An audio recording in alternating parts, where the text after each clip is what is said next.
All right, guys, LP with SCW Service and Repair, and do not get the big head, man. I tell you what, y'all see my head, and I got the big head.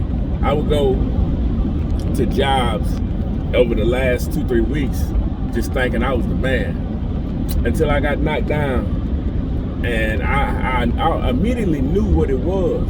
It was me being overconfident, me saying, man, I do these all the time. I don't need to bring my iPad. I don't need the SK.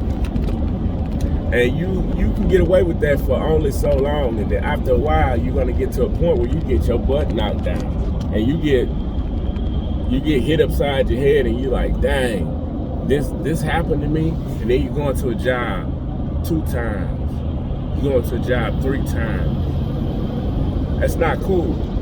When all you had to do was pick up your books and your SKs and your iPad and study and trace it out and figure out the load of interest and make sure you were on task.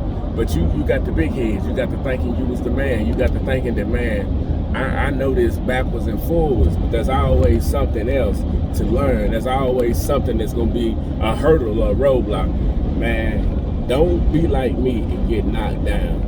Stay on point all the time so you don't ever have to get ready, because you're always ready. Come on now.